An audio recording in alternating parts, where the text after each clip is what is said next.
ఏడుస్తూ ఉన్నప్పుడు ప్రభువు నిజంగా మాట్లాడే దేవుడు, నీవు కన్నీళ్లు విడుచుట చూచితిని, నీ ప్రార్థన నేను అంగీకరించి ఉన్నాను, ఇంకా 15 సంవత్సరములు ఆయుష్ నీకు ఇచ్చేదను.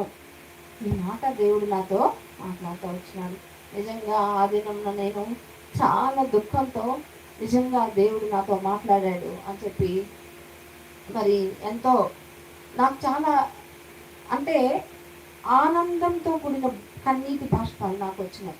ఎందుకంటే నేను దుఃఖపడుతున్నా, ఏడుస్తున్నా, కానీ దేవుడు నా అంతరంగంలో ఉన్నటువంటి నా వేదన, నా కన్నీళ్ళు నా ప్రభు చూసినాడు.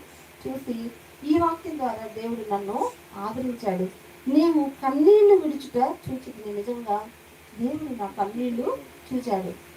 మరలా నీ ప్రార్థన నేను అంగీకరించున్నాను. నేను ప్రార్థించుకుంటున్నా, ప్రభా రిపోర్ట్ ఏమొస్తుందో ఏంటో అని అటు ఇటు ఆ విండో ఆ కిటికీలో నుంచి చూస్తా కన్నీళ్ళు నా కంటి అమ్మటి దారుణంగా పోతున్నాయి. ఇది మా వారికి కూడా తెలియదు, కానీ నా దేవుడు నన్ను చూశాడు. చూసి ఈ వాక్యం ద్వారా నాతో మాట్లాడి నన్ను ధైర్యపరిచి ఆదరించాడు. నిజంగా మేము ఈ రెడీ అయిపోయి 10 గంటలకి హాస్పిటల్కి వెళ్ళి రిపోర్ట్స్ కోసం వెయిట్ చేస్తూ 11:30కి మరి మేము రిపోర్ట్స్ కలెక్ట్ చేసుకుంటే ఆ రిపోర్ట్స్లో అన్ని నార్మల్ వచ్చినాయి. దేవుడు ఎంత గొప్ప దేవుడు అంటే మరి వెంటనే మరలా అందరూ